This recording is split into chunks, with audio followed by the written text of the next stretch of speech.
ಪಟ್ಟಣದ ಪ್ರಮುಖ ವೃತ್ತ ಅಥವಾ ರಸ್ತೆಗೆ ಕವಿ ಡಾಕ್ಟರ್ ಸಿದ್ದಲಿಂಗಯ್ಯ ಹೆಸರು ಮತ್ತು ನೂತನವಾಗಿ ನಿರ್ಮಿಸ್ತಾ ಇರುವಂತಹ ಸರ್ಕಾರಿ ಆಸ್ಪತ್ರೆಗೆ ಸಾಲು ಮರದ ತಿಮ್ಮಕ್ಕರವರ ಹೆಸರಿಡಬೇಕು ಅಂತ ಭೂ ನ್ಯಾಯ ಮಂಡಳಿ ಸದಸ್ಯ ಬ್ಯಾಲಕೆರೆಯ ಚಿಕ್ಕರಾಜು ಅವರು ತಿಳಿಸಿದರು. ಪಟ್ಟಣದ ಪುರಸಭೆಯ ಮುಂಭಾಗ ಸಂಬುದ್ಧ ಜನಸೇವಾ ಟ್ರಸ್ಟ್ ಮತ್ತು ಭೀಮಪಡೆ ವತಿಯಿಂದ ನಡೆದಂತ ಡಾಕ್ಟರ್ ಸಿದ್ದಲಿಂಗಯ್ಯ 5ನೇ ವರ್ಷದ ಪುಣ್ಯ ಸ್ಮರಣೆ ಕಾರ್ಯಕ್ರಮದ ನಂತರ ತಹಸೀಲ್ದಾರ್ ಕೆಆರ್ ರಂಜಿತ್ ಮತ್ತು ಪುರಸಭೆಯ ಮುಖ್ಯ ಅಧಿಕಾರಿ ಟಿಎನ್ ಶ್ರೀನಿವಾಸ್ ಅವರಿಗೆ ಮನವಿ ಪತ್ರವನ್ನು ಸಲ್ಲಿಸಿದ ಬ್ಯಾಲಕೆರೆಯ ಚಿಕ್ಕರಾಜು ಅವರು ಮಾತನಾಡಿ, ನಮ್ಮ ತಾಲೂಕಿನಲ್ಲಿ ಜನ್ಮ ತಾಳಿದ ಪದ್ಮಶ್ರೀ ಪ್ರಶಸ್ತಿ ಪುರಸ್ಕೃತರಾದಂತಹ ಡಾಕ್ಟರ್ ಸಿದ್ದಲಿಂಗಯ್ಯ ಅವರಿಗೆ ಅನೇಕ ಪ್ರಶಸ್ತಿಗಳು ಬಂದಿವೆ. ಸಾಹಿತ್ಯ ಕ್ಷೇತ್ರಕ್ಕೆ ತನ್ನದೇ ಆದಂತಹ ಕೊಡುಗೆ ನೀಡಿರುವಂತಹ ಡಾಕ್ಟರ್ ಸಿದ್ದಲಿಂಗಯ್ಯ ಅವರಿಗೆ ಹುಟ್ಟೂರಿನಲ್ಲಿ ಮೌಲ್ಯ ಸಿಗಬೇಕು ಎಂಬುದು ನಮ್ಮ ಉದ್ದೇಶವಾಗಿದ್ದು, ಒಂದು ಹೊಸಪೇಟೆಯ ವೃತ್ತ ಅಥವಾ ಪ್ರಮುಖ ವೃತ್ತ ರಸ್ತೆಗೆ ಡಾಕ್ಟರ್ ಸಿದ್ದಲಿಂಗಯ್ಯ ಅವರು ಹೆಸರನ್ನ ಇಡಬೇಕು ಅಂತ ಶಾಸಕ ಎಚ್.ಸಿ. ಬಾಲಕೃಷ್ಣ 42 ಕೋಟಿ ವೆಚ್ಚದಲ್ಲಿ ನಿರ್ಮಿಸ್ತಾ ಇರುವಂತಹ ನೂತನ ಸರ್ಕಾರಿ ಆಸ್ಪತ್ರೆಗೆ ಸಾಲು ಮರದ ತಿಮ್ಮಕ್ಕರವರ ಹೆಸರನ್ನ ನಾಮಕರಣ ಮಾಡಬೇಕು ಅಂತ ಶಾಸಕ ಎಚ್.ಸಿ. ಬಾಲಕೃಷ್ಣರವರು ತಹಸೀಲ್ದಾರ್ ಮುಖ್ಯ ಅಧಿಕಾರಿಗಳಿಗೆ ಮನವಿಯನ್ನ ಮಾಡುತ್ತೇವೆ ಅಂತ ಈ ಸಂದರ್ಭದಲ್ಲಿ ತಿಳಿಸಿದ್ರು. ಗ್ಯಾರಂಟಿ ಅನುಷ್ಠಾನ ಸಮಿತಿ ತಾಲೂಕು ಅಧ್ಯಕ್ಷ ಕಲ್ಕೆರೆ ಶಿವಣ್ಣ ಮಾತನಾಡಿ, ನಮ್ಮ ತಾಲೂಕಿನ ಪುಣ್ಯಭೂಮಿಯನ್ನ ಅಂತಾರಾಷ್ಟ್ರೀಯ ಮಟ್ಟದಲ್ಲಿ ಹೆಸರುಗೊಳಿಸುವಂತೆ ಮಾಡಿದಂತ ಡಾಕ್ಟರ್ ಸಿದ್ದಲಿಂಗಯ್ಯ ಅವರನ್ನ ಅಂಕುಡೊಂಕುಗಳನ್ನ ತಿದ್ದುವ ಕೆಲಸ ಸಮಾಜದಲ್ಲಿ ಮಾಡಿದ್ದು, ಅವರಿಗೆ ಭಾರತ ರತ್ನ, ಕರ್ನಾಟಕ ರತ್ನ ಪ್ರಶಸ್ತಿ ನೀಡಬೇಕು. ಡಾಕ್ಟರ್ ಸಿದ್ದಲಿಂಗಯ್ಯ ಅವರ ಹೆಸರನ್ನ ಹೊಸಪೇಟೆ ವೃತ್ತಕ್ಕೆ ಹಾಗೂ ಸರ್ಕಾರಿ ಆಸ್ಪತ್ರೆಗೆ ಸಾಲು ಮರದ ತಿಮ್ಮಕ್ಕರವರ ಹೆಸರನ್ನ ನಾಮಕರಣ ಮಾಡಬೇಕು ಅಂತ ಈ ಸಂದರ್ಭದಲ್ಲಿ ತಿಳಿಸಿದ್ರು.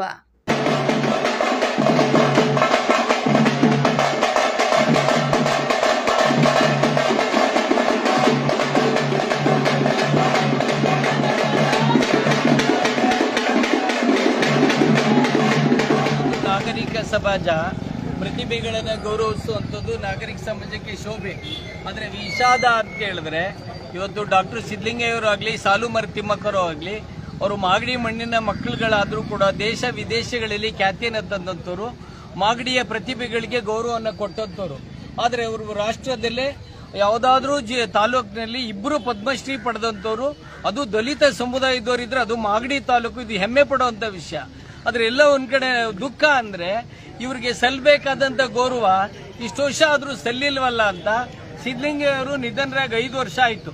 5 ವರ್ಷದಿಂದನೂ ಕೂಡ ನಮ್ಮ ಇಲ್ಲಿ ಜನಪರ ಸಂಘಟನೆಗಳು, ದಲಿತ ಸಂಘಟನೆಗಳು, ಜನಪ್ರತಿನಿಧಿಗಳಲ್ಲಿ ಮನವಿಯನ್ನ ಮಾಡ್ತಾನೆ ಇದ್ದಾರೆ. ಡಾಕ್ಟರ್ ಸಿದ್ದಲಿಂಗಯ್ಯ ಅವರ ಹೆಸರಿನಲ್ಲಿ ಒಂದು ಸರ್ಕಲ್ಗೆ ಹೆಸರಿಡಿ, ಮೇನ್ ರೋಡ್ಗೆ ಹೆಸರಿಡಿ ಅಂತ. ಅದು ಇನ್ನೂ ನೆನೆಗೆ ಬುದ್ಧಿಗೆ ಬಿದ್ದಿರೋದ್ರಿಂದ ಇವತ್ತು ನಮ್ಮ ಮಾಗಡಿ ತಾಲೂಕಲ್ಲಿ ಕ್ರಿಯಾಶೀಲವಾಗಿದ್ದಂತ ಜನ್ಮುಖಿಯಾಗಿರುವಂತಹ ಶಾಸಕರಿದ್ದಾರೆ ಬಾಲಕೃಷ್ಣ ಸರ್ ಅವರು.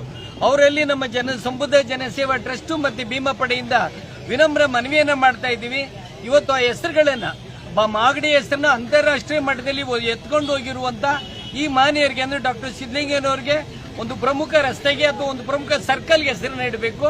ಅದೇ ತರ ಇವತ್ತೇನು ಮಾಗಡಿನಲ್ಲಿ ಸುಸಜ್ಜಿತವಾದಂತ, ಆಧುನೀಕರಣವಾದಂತ, ಕೋಟಿಗಟ್ಟಲೆ ವೆಚ್ಚದಲ್ಲಿ ನಿರ್ಮಾಣ ಆಗ್ತಿರುವಂತಹ ಒಂದು ಆಸ್ಪತ್ರೆಗೆ ಸಾಲು ಮರದ ತಿಮ್ಮಕ್ಕ ಅವ್ರ ಹೆಸರಿಡಬೇಕು ಅಂತ ಹೇಳ್ತೀವಿ. ಯಾಕೆಂದ್ರೆ ಸಾಲು ಮರದ ತಿಮ್ಮಕ್ಕ ಅವ್ರ ರಾಷ್ಟ್ರ ಪ್ರಶಸ್ತಿ ಬಂದಾಗ ನನಗೆ ಒಂದು ಹೆರಿಗೆ ಆಸ್ಪತ್ರೆ ಕಟ್ಟಿ ಅಂತ ಹೇಳಿದ್ರು. ಈ ಹಿನ್ನೆಲೆ ಒಳಗಡೆ ಈ ಮನವಿಗಳನ್ನ ಮಾನ್ಯ ಶಾಸಕರು ಪರಿಗಣಿಸ್ತಾರೆ ಅಂತ ಹೇಳಿ ಮತ್ತೆ ಈಡೇರಿಸ್ತಾರೆ ಒಂದು ಆಶಾಭಾವದ ಅವ್ರಿಗೂ ಕೂಡ ಮನವಿಯನ್ನು ಸಲ್ಲಿಸ್ತಿದ್ದೀವಿ. ಮತ್ತೆ ಈ 2 ಪಡೆಗಳು ಮತ್ತು ಮಾಗಡಿ ಅಭಿವೃದ್ಧಿ ಬಯಸುವಂತ ಎಲ್ಲರೂ ಬಾಲಕೃಷ್ಣ ಅವರಿಗೆ ಮಾನ್ಯ ಮುಖ್ಯಮಂತ್ರಿಗಳು ಮಂತ್ರಿ ಪದವಿಯನ್ನು ಕೊಡಬೇಕು ಅಂತಾನೂ ಕೂಡ ಈ ಮೂಲಕ ಮನವಿಯನ್ನ ಒಪ್ಪಿಸ್ತಾ ಇದ್ದಾರೆ. ಸರ್, ಇವತ್ತು ಡಾಕ್ಟರ್ ಸಿದ್ದಲಿಂಗಯ್ಯ ಅವರ 5ನೇ ವರ್ಷದ ಪುಣ್ಯ ಸ್ಮರಣೆ ದಿನ. ಇವತ್ತು ಅವರು ಇಂದಿಗೆ ನಮ್ಮನ್ನೆಲ್ಲ ದೈಹಿಕವಾಗಿ ದೂರ ಆಗಿ ನಮ್ಮಿಂದ 5 ವರ್ಷಗಳು ಆಗಿದ್ದಾವೆ. ಡಾಕ್ಟರ್ ಸಿದ್ದಲಿಂಗಯ್ಯ ಸಾಹೇಬರು ಕನ್ನಡ ಸಾಹಿತ್ಯ ಕ್ಷೇತ್ರಕ್ಕೆ, ನಮ್ಮ ಕನ್ನಡ ಭಾಷೆಗೆ ಅವ್ರದ್ದೇ ಆದಂತಹ ಕೊಡುಗೆಯನ್ನು ನೀಡಿದ್ದಾರೆ. ಮತ್ತು ನಮ್ಮ ಸಿದ್ದಲಿಂಗಯ್ಯ ಅವರು ಮಾಗಡಿ ತಾಲೂಕಿನ ಮಣ್ಣಿನ ಮಗ. ಅವರು ನಮ್ಮ ಮಾಗಡಿ ಮಣ್ಣಿನ ಹಿರಿಮೆ. ಅವರು ರಾಷ್ಟ್ರೀಯ ಮತ್ತು ಅಂತಾರಾಷ್ಟ್ರೀಯ ಮಟ್ಟದಲ್ಲಿ ಅವ್ರದ್ದೇ ಆದಂತಹ ಒಂದು ಕೀರ್ತಿಯನ್ನು ತಂದು ಮಾಗಡಿಯ ಕೀರ್ತಿಯನ್ನು ಕೂಡ ಹೆಚ್ಚಿಸೋರು. ಹೀಗಾಗಿ ಎಲ್ಲೋ ಒಂದು ಕಡೆ ಅವರು ಹುಟ್ಟೂರಲ್ಲೇ ಅವ್ರಿಗೆ ಒಂದು ಗೌರವ ನಾವು ಕೊಡ್ತಾ ಇಲ್ಲ ಅಂತೆಲ್ಲೋ ಒಂದು ಕಡೆ ನಮಗೆ ಭಾವನೆ ಅನ್ನಿಸ್ತಾ ಇದೆ. ಆ ಕಾರಣಕ್ಕೆ ಇವತ್ತು ಏನು ಅವರ ಪುಣ್ಯ ಸ್ಮರಣೆ ಇದೆ, ಒಂದು ಮುಖ್ಯಾಧಿಕಾರಿಗಳಿಗೆ ಮತ್ತು ತಹಸೀಲ್ದಾರ್ ಅವ್ರಿಗೆ ಹಾಗೆ ಮತ್ತು ಮಾನ್ಯ ಶಾಸಕರಿಗೆ ಮನವಿ ಸಲ್ಲಿಸ್ತಕ್ಕಂಥ ಕೆಲಸ ಮಾಡಿ ಒಂದು ನೆನಪಿಸ್ತಕ್ಕಂಥ ಕೆಲಸವನ್ನು ಮಾಡ್ತಾ ಇದ್ದೀವಿ ಇವತ್ತು. ಯಾಕೆಂತಂದರೆ ಇವತ್ತು ಮಾಗಡಿ ತಾಲೂಕಲ್ಲಿ ಇವತ್ತು ಪಟ್ಟಣದಲ್ಲಿ 100 ಕೋಟಿ ವೆಚ್ಚದಲ್ಲಿ ಇವತ್ತು ಅನುದಾನ ತಗೊಂಬಂದು ವೃತ್ತಗಳನ್ನ, ರಸ್ತೆಗಳನ್ನ ಅಭಿವೃದ್ಧಿ ಮಾಡ್ತಾ ಇದ್ದಾರೆ. ಸಾರ್ವಜನಿಕರ ಮತ್ತು ಸಂಘ ಸಂಸ್ಥೆಗಳ ಮುಖಂಡರುಗಳ ಒತ್ತಾಯ ಏನಪ್ಪಾ ಅಂತಂದರೆ, ಈ ಒಂದು ಪಟ್ಟಣಕ್ಕೆ ಇನ್ನೂ ಒಂದು ಮೆರಗು ಬರಬೇಕು ಅಂತಂದರೆ ಡಾಕ್ಟರ್ ಸಿದ್ದಲಿಂಗಯ್ಯ ಅವರು ಕವಿಗಳ ಹೆಸರನ್ನ ಹೊಸಪೇಟೆ ಸರ್ಕಲ್ಗಾಗಲಿ ಅಥವಾ ಯಾವುದಾದ್ರೂ ಒಂದು ಪ್ರಮುಖ ವೃತ್ತಕ್ಕೆ, ರಸ್ತೆಗೆ ಹೆಸರನ್ನ ಇಡಬೇಕು ಅಂತಕ್ಕಂಥದ್ದು. ಮತ್ತು ಈಗೇನು 42 ಕೋಟಿ ವೆಚ್ಚದಲ್ಲಿ ಹೊಸದಾಗಿ ಇನ್ನು ಅತ್ಯಾಧುನಿಕ ಆಸ್ಪತ್ರೆ ಆಗ್ತಾ ಇದೆ. ಆ ಒಂದು ಆಸ್ಪತ್ರೆಗೆ ವೃಕ್ಷಮಾತೆ ಸಾಲು ಮರದ ತಿಮ್ಮಕ್ಕ ಅವರ ಹೆಸರನ್ನ ಇಡಬೇಕು ಅಂತ ಹೇಳಿದ್ದಾರೆ. ಯಾಕೆ ಅಂತಂದ್ರೆ ಇವರು ರಾಷ್ಟ್ರದ ಅತ್ಯುನ್ನತ ಪ್ರಶಸ್ತಿ ಪದ್ಮಶ್ರೀ ಪ್ರಶಸ್ತಿಯನ್ನ ಪುರಸ್ಕೃತರು ಇವರು. ಅದ್ರ ಮುಖಾಂತರ ಒಂದು ಮಾಗಡಿ ತಾಲೂಕಿನ ಕೀರ್ತಿಯನ್ನ ರಾಷ್ಟ್ರೀಯ ಮತ್ತು ಅಂತಾರಾಷ್ಟ್ರೀಯ ಮಟ್ಟಕ್ಕೆ ಇವರು ತಗೊಂಡೋಗಿದ್ದಾರೆ, ಬೆಳಗಿದ್ದಾರೆ. ಇವರ ಒಂದು ವಿಚಾರಧಾರೆಗಳು ಮುಂದಿನ ಒಂದು ಪೀಳಿಗೆಗೂ ಕೂಡ ಒಂದು ಆದರ್ಶವಾಗಿರಬೇಕು ಅಂದ್ರೆ ಎಲ್ಲೋ ಒಂದ್ ಕಡೆ ಒಂದು ವೃತ್ತಕ್ಕೆ ಹೆಸರಿಟ್ರೆ ಯಾರೋ ವಿದ್ಯಾರ್ಥಿಗಳು ಹೋಗಿದ್ದಾರೆ, ಡಾಕ್ಟರ್ ಸಿದ್ದಲಿಂಗಯ್ಯರ್ ಅವ್ರು ಯಾರು, ಅವ್ರ ಸಾಹಿತ್ಯ ಏನು, ವೃಕ್ಷಮಾತೆ ಸಾಲುಮರ ತಿಮ್ಮಕ್ಕ ಅವ್ರು ಯಾರು, ಈ ರೀತಿ ಒಂದು ಅಧ್ಯಯನ ಮಾಡೋದಕ್ಕೆ ಮುಂದಾಗ್ತಾರೆ.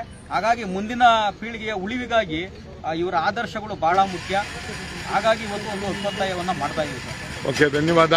ಬೆಳ್ಳಿಯಪ್ಪನವರು ಸರ್, ಈಗ ಡಾಕ್ಟರ್ ಸಿದ್ದಲಿಂಗಯ್ಯನವರು ಮತ್ತು ಸಾಲುಮರದ ತಿಮ್ಮಕ್ಕನವರು ನೋವನ್ನು ಕಂಡವರಲ್ಲ, ನೋವನ್ನು ಉಂಡವರು. ನೋವನ್ನು ಉಂಡವರಿಗೆ ನೋವನ್ನು ಅರಿವು ಗೊತ್ತಿರ್ತದೆ.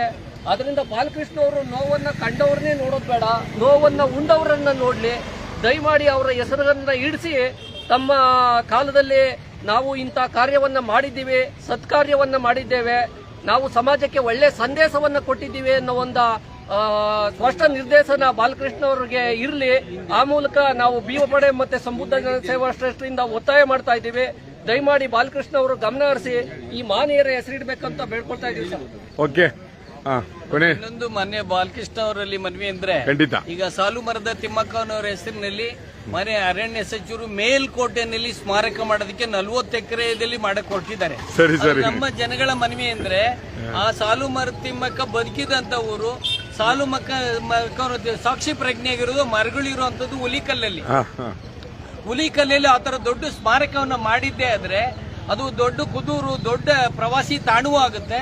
ಅಲ್ಲಿಯ ಸ್ಥಳೀಕರಿಗೆ ಆರ್ಥಿಕವಾಗೂ ಅಭಿವೃದ್ಧಿ ಆಗೋದಕ್ಕಾಗುತ್ತೆ, ಸಾಮಾಜಿಕವಾಗಿಯೂ ಸಾಂಸ್ಕೃತಿಕವೂ ಹೆಸರಾಗುತ್ತೆ ಅಂತೇಳಿ ಮಾನ್ಯ ಶಾಸಕರು, ಮಾನ್ಯ ಅರಣ್ಯ ಸಚಿವರಿಗೆ ಮೇಲ್ಕೋಟೆ ಬದಲಿಗೆ ಹುಲಿಕಲ್ನಲ್ಲಿ ಅವರ ಸ್ಮಾರಕ ಬೃಹತ್ತಾಗಿ ನಿರ್ಮಾಣ ಆಗೋದಕ್ಕೆ ಕ್ರಮ ವಹಿಸಬೇಕು ಅಂತ ಹೇಳೋದು ಕೂಡ ನಮ್ಮ ವಿನಮ್ರ ಮನವಿ.